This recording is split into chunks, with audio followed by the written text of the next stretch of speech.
Ini biadab, memang kurang ajar, tak layak duduk sini. Can you speak English? Fuck you.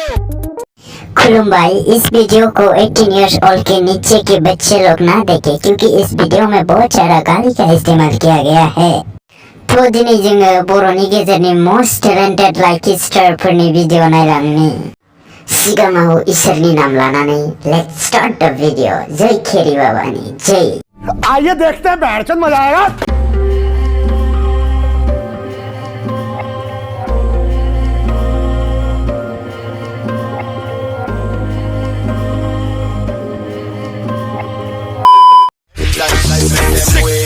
सिख्लायाथ' समायनायानो बे एसे मोजां video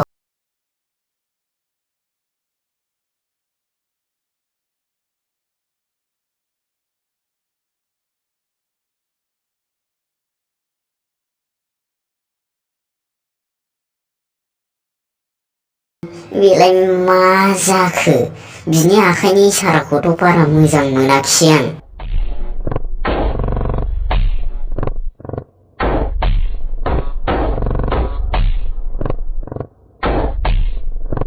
नोंसोर बुजिनानै मोनदोंना मा खालामनाय जादों बियो? प्यारी समझ गई।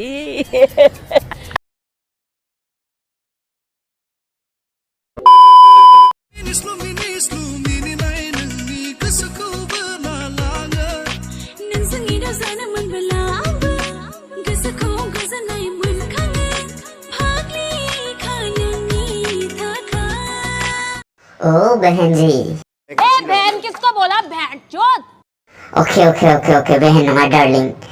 रुटि बानायनायाव बेसे आथा नांगौ बिनि बांसिन पाउडाराथ' बिनि मोखाङाव दं बहनचोद। मेकआपनि नामाव कतई सेनु पाउडर लाउरा लेसन लगा के रखा बहनचोद।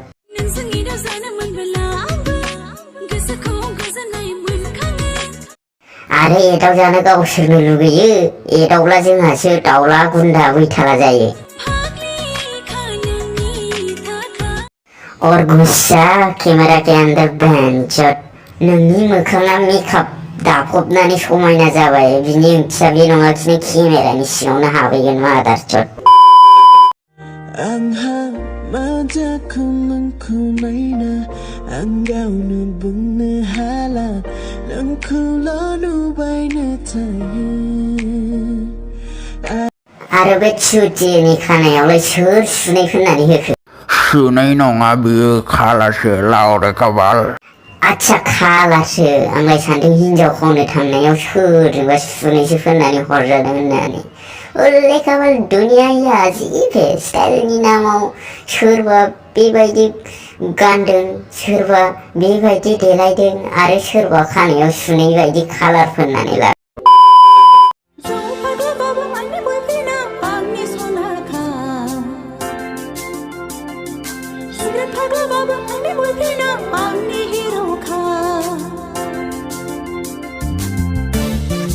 दाथ' र'जारौ जुमाय फाग्लाबाबो सिगारेट फाग्लाबाबो आंनि सनाखा लाउरे काबाल जोब हाबानि उनाव ओंख्रियाव संख्रि नाङाबा माबा नाङाबा मानसि जागोन अब्लासो मिथिगोन अब्लासो जागोन जुमाय फाग्लाबाबो सिगारेट फाग्लाबाबो आंनि हिर'आ बैथालाखा। जों बायदिखौथ' ला जारौ सिगारेटबो सोबा जुमायबो लोङा नाथाय नङा बहनचोद बिसिनो जौ फाग्ला सिगारेट फाग्लाफोरखौसो नांगौ।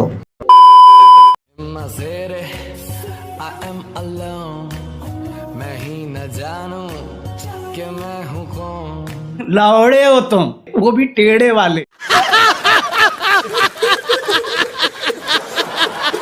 आरो खनसे लागायबावलाय भिडिअखौ।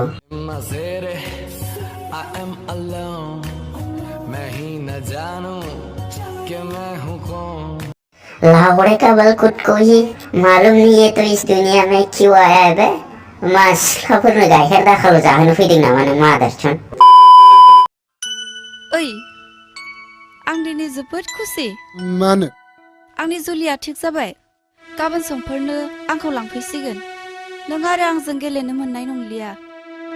गेलेनो? बे बैसोआव मा गेलेनो जारौ? आं मा सानदों फाग्लाफोर नोंसोरो बेखौनो सानदोंना बहनचोद। ओइ सेंग्रा मोदलाफोर हाबा जानायनि सिगां सिआइडिखौ लागायनानै मोजां संहोगोरखा नङाबा लावरे खाफाल बेबायदि मालायजों गेलेखोन्दाखौसो मोनगोनबो। सोमखोर मानो बेबायदि देहा खालामना लाखो नों? देहायालाय बहाथो मोजाङै थाबाय थानो।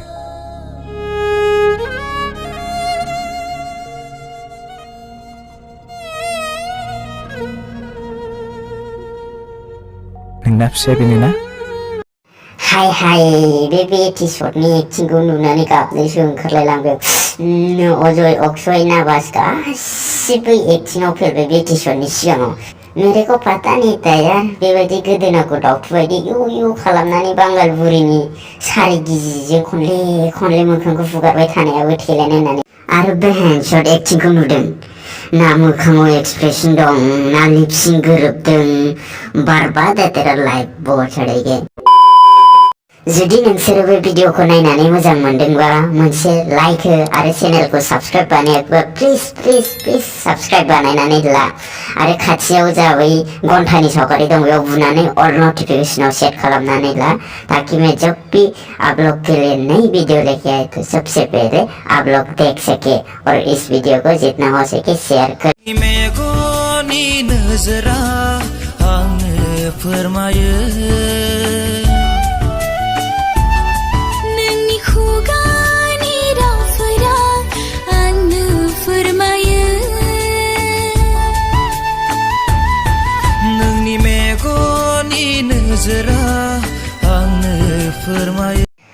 आप लोग को क्या लग रहा है ये मदरसों में क्या दिखाने की कोशिश कर रहा है? टैलेंट आजिल्लाउरा मेरा ना ना ये जोंनि टेलेन्ट देखायनो नाजायाखै माबासो देखायनो नाजादों।